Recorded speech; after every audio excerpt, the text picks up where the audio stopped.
Thank you everyone for the applause. Is everyone in? There are a lot of empty tables up in the front. Okay, let's start. It's going to be how internet works in Sri Lanka. It's more like a very basic overview of how internet works, according to my experience and my knowledge of the industry as an as a professional in the industry. So I work for Sri Lanka Telecom, as you all already know now, and I am a member of the Internet Society Sri Lanka chapter. I hope this session will be interesting for those who don't know how internet works. Maybe in Sri Lanka, then some of the highlights of how it works. And for those who already know, please bear with me. Okay, now let's go. So Sri Lanka internet is no different to any of how it operates anywhere else in the world. It's almost the same. The architecture is almost the same. And this is how current internet is depicted in a conceptual manner, the current internet. This is the graph of the current internet because you cannot draw it as a network. It is the picture of the internet right now. Okay, the internet connects end users to services like any other communication services, and the internet infrastructure is in the red. First, you come with access technology, and then you transport the packets, and then you interconnect operators, internet service providers, and then there are controls like DNS or bandwidth control or any other controls that is necessary to run the internet. And covering that as a nation and as the world, we have policies and regulation. I will speak of some of the regulations and policies that we have. The setup only. I'm not going to talk about in detail. And following is a brief discussion of how Sri Lankan internet works. Sri Lankan internet is 20 years old. You already know that. That's why we are celebrating it right now. And it started with dial-up connection in 1995, Lanka Internet. You heard yesterday if you were there. Started the internet 20 years back, and SLT joined in second. And it has grown from there onwards. And you might know Sri Lanka is one of the lowest cost broadband access markets in the world. It was once the lowest, and right now it is one of the lowest, maybe among the 10 most lowest. And current penetration, according to ITU statistics, Internet Society statistics, is around 22%, and it is growing fast. But we are still below the Asian average because Asia is very like different. Like there are so many developed countries like Japan, Korea, where the penetration is as high as 90 plus, and there are other countries which are at the 10% range. So taking the mix, we are on average 34%, but Sri Lanka itself is like around 22%, 21.9 according to statistics 2014. And we are growing at a rate of 22% at the current rate, 3 years average. And this is a snapshot of the Internet Society page where it shows Sri Lanka against other countries. And TRC statistics also shows the same scenario. We are at 22%. So I consider it low, right? Considering Asia as well as the world. And if you think of the world, we are like Asia is at the second. Asia is the second lowest. Africa is lower than us, and we are even lower than the Africa average. So we have a lot of potential to grow, and we have to do it fast. So access, I showed you the infrastructure, access, transport, interconnect, and then control. So first comes access. Access is what you have in your hand, what you have at your home, the fiber, the wire. So there are two types of access, basically wired and wireless.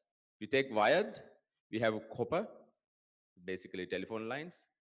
SLT has the maybe the sole authority, and we provide services like dial-up, which is dead almost, and then TDM circuits, data circuits, and then the well-known ADSL, and then there's another variety called HHDSL, which is a kind of DSL for business use. And then the new entrant is, it's not new to the world, but for Sri Lanka, it's new. Fiber has come. There are two operators offering fiber right now, Dialog offering right now, and SLT is offering already, and it's in the market.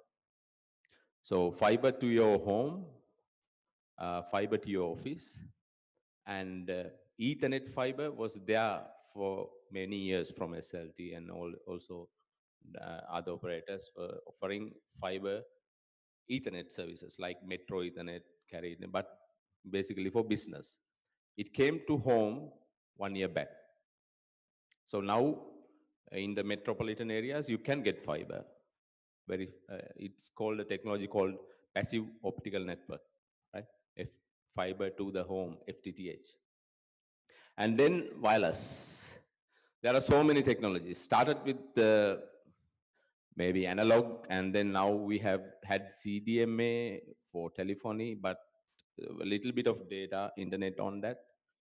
And then GPRS Edge was the first generation, and then came WiMAX, and then 3G, 4G LTE, and Wi-Fi, carrier grade Wi-Fi. I'm not talking about Wi-Fi, but carrier grade Wi-Fi, where service providers are offering Wi-Fi, as we do right now here on the SLT Wi-Fi. It's a carrier grade Wi-Fi. And that is about access. These are the access technologies that we serve in our market. Have I missed any, Naminda? I don't think so. We have covered everything. So next is what operators, access operators we have. You well know the service providers, Sri Lanka Telecom, Dialog, Mobitel, Etisalat, you name it, the list, the service providers are there. And there are some other service providers who are leasing other operators' services to provide access to the end user. And then we come to the transport. So this is just the basic understanding how internet works. So we had access, so many technologies, and then from the access, we have to transport it to the internet services to connect to the internet. And we have, or the major telecom operators have a mesh of fibers laid everywhere in the country. We are a small country, so we can do that, because some other countries they are unable to do that because of remote cities and villages. But we can do it because our country is small. So the whole country is covered with fiber, and we are now facing off microwave links, and it's almost non-existent now because of the high capacities that we need for internet, right? Because the radio links, microwave links cannot serve it anymore. So we are almost fully running on fiber in the transport. That means from your home environment, access, and then we transport it to the internet. In between is the transport. And considering the international transport, that is for national transport. International transport, again, we rely on totally fiber. We are fortunate to be in the middle of the Indian Ocean, where all the cables are running through. So we have the opportunity to tap them, but only if you invest in them. Otherwise, they won't let you tap into the fibers. So our companies have been prudent enough to invest on those fibers. We are consortium partners. As SLT, we own cable capacity. As Dialog, they own cable capacity. And Lankabel, Etisalat, from their mother company's ownership, they have capacity. And these are the fibers connecting Sri Lanka. CMEV3, CMEV stands for Southeast Asia, Middle East, and Western Europe. 3, 4, and then came flag. CMEV is on, the landing stations are operated by SLT.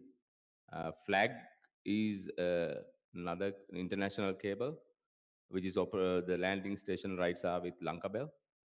And then the very new, very high capacity BBG, Bay of Bengal Gateway, which is not as its coverage is not as much as the CMEV, but it has a very big capacity and it covers the very important points from Oman to probably Singapore, Malaysia region, Southeast Asia. So Dialog has very recently commissioned the landing station, and then they will be offering services very soon. SLT will come up with CMEV 5, which is also a very high capacity, terabit capacity fiber, landing in Matara. So everything was in Colombo, Mount Lavinia until now, and we are moving to Matara, and that maintenance ship is also coming to Hambantota port. And that's the income that we are getting out of the cable maintenance agreements. And then we have, SLT has two regional cables, one connecting the Maldives, and another connecting India to Tukorin, if I am right. So these are two regional cables only connecting the two countries. So if you want to see the maps, it's on the web. I've extracted it from the web. This is CMEV3, CMEV4, and then CMEV5 flag cable running all around the world. And then the Bay of Bengal, the new cable Dialog is investing on. And then the regional cables.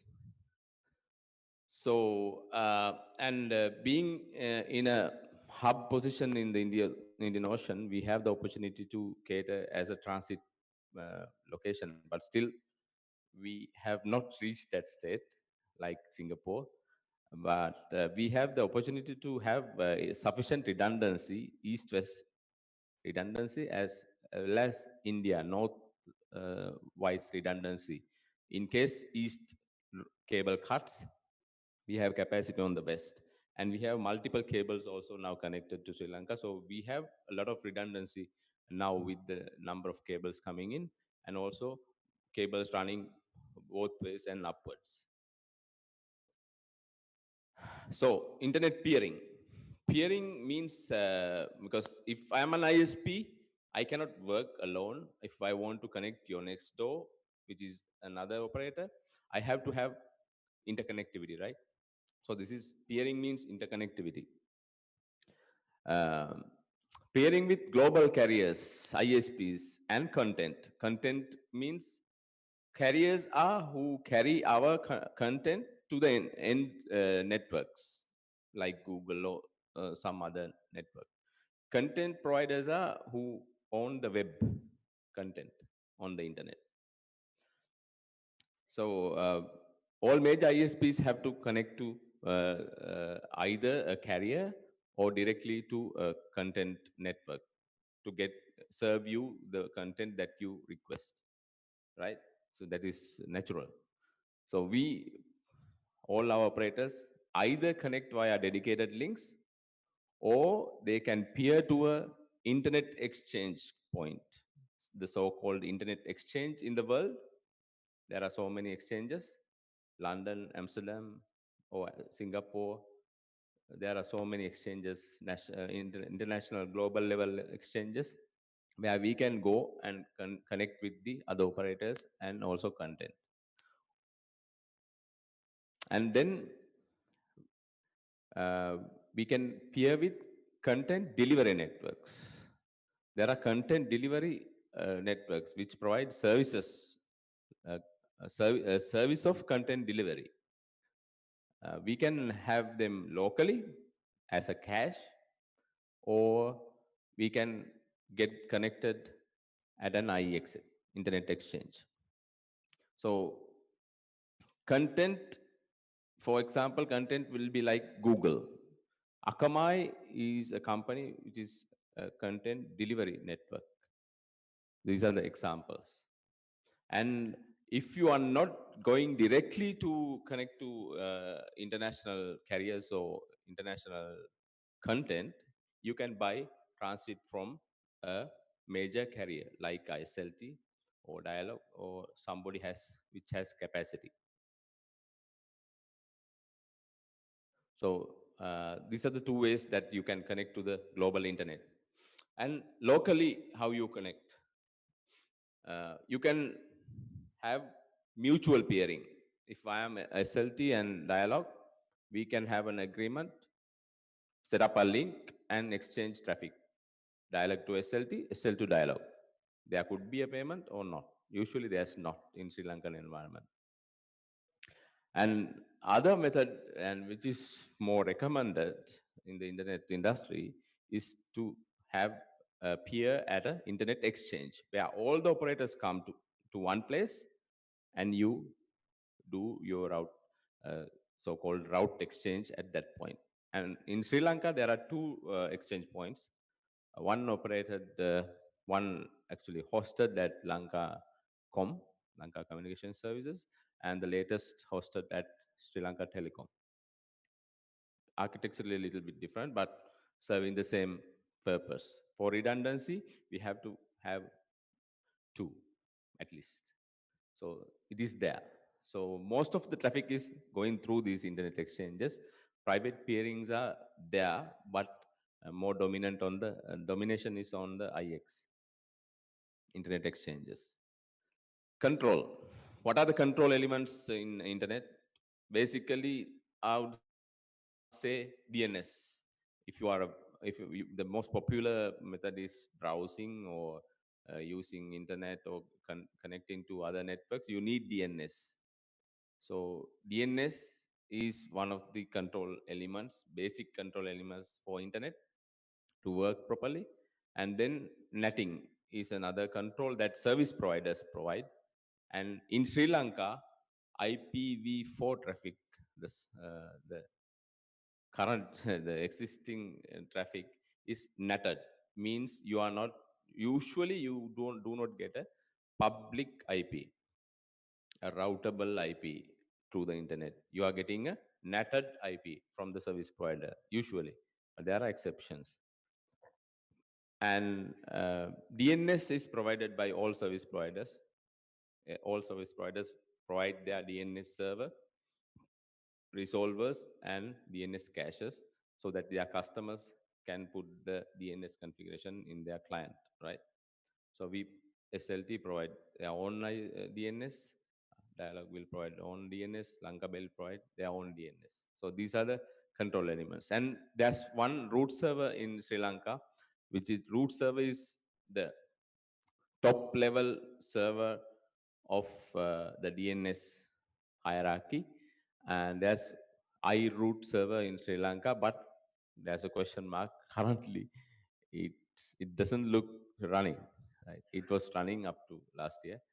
There are some issues because there have to be DNS root servers to DNS to work. But even if it is not here, it will work through the internet. There are so many other root servers. But in Sri Lanka, currently, we could say there's no DNS, or there is no now. So in a snapshot, this is how internet works. Now you have the access, your modem in blue, and you have access media, wireless or wired or fiber, and then you hit your ISP. ISP is like SLT net or Dialog Internet or Lanka Bell Internet. And then you connect with the global internet, the carriers, and then you end up with your content, your applications, or your compute power on cloud, right? So this is how internet works, and your money travels up We collect, we give to somebody else, and it goes up. And what internet exchanges do is to keep what is local, local, right? So the top dollars do not go out. If we had no peering locally, or we did not have any internet exchanges, the, the money will go all the way up, and we'll have to connect through the internet. Okay, I'm not late, so I have 5 minutes. I'll finish in 5 minutes. Thank you. And policy and regulation wise, internet registry, where all the internet numbering comes, is from the Asia Pacific number authority called APNIC, and it's called the Regional Internet Registry. That's where we get all the IP addresses and all the numbering requirements for the internet. And we don't have a national internet registry where other countries have, like India. Uh, they have a national registry, but we don't have one. Our ISPs act as local internet registries, and they give the prefixes to their own customers. If some company wants their own prefix, not from an ISP, they have to go to Apenic and get it, because we don't have a NIR. And internet service is regulated by TRC, SL, They regulate price, quality, national broadband policy, and they enforce internet penetration policies. And ISPs, all service providers, what I mentioned, which is listed here, have ISP licenses with with TRCSL, the government of Sri Lanka. And there are two different types, one called facility based and one called non-facility based. There are, I think, 2 or 3 facility based ISPs, and the others are non-facility based. If you see, then there are some unheard names for many of you, like Dynanet, Wavecom, Seacom, Eureka, may have not heard in the consumer domain, but these are specialized ISPs serving business purposes, and the business community knows these ISPs. So this list I got from the TRC, and this is currently licensed active ISPs as far as I know. So I'll go a little bit fast. If you count the number of bits that's going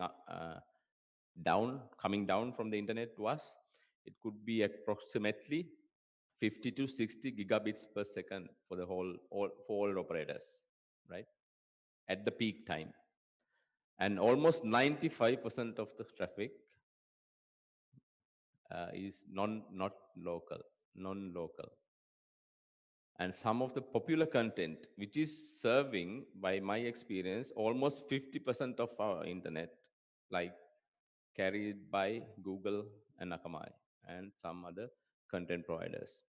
Google carries a whole big chunk of the internet traffic, and they are hosted within ISPs. So we don't carry it upwards, we serve it locally, some of them, some of the traffic, not all of it, right? And there are 2 internet exchanges, as I told you earlier. Growth, we expect it to be very fast. Currently, you saw we have at around 22%. We are growing very fast. And with the fiber and LTE, very high speed connections coming in, it's going to stimulate the growth. And smart home concepts are coming, smart office, and Internet of Things will give requirement for always on internet. Internet will start growing. And then the cloud services, because for the cloud services, it's getting affordable, and for them to work, you have to have internet. So internet usage will increase naturally with the penetration of cloud services. IPv6, I said you are getting a private IP right now, but soon you will be getting IPv6 native IPs, and you will have enough IPs to run around, work around. So all the operators are now planning. Some business services we are already giving for businesses. consumer services will be enabled, I hope, within this year or next year. And final remarks, internet has become a critical contributor and influencer to the socio-economic environment of our country. You all know it, right? So it's a very critical tool. Without it, things wouldn't have happened, right? So let us actively engage in the development of the internet for the better use of the internet, for improving the well-being and also the productivity of our community. And thank you. That ends my presentation. I hope I have not exceeded my time given. Thank you very much.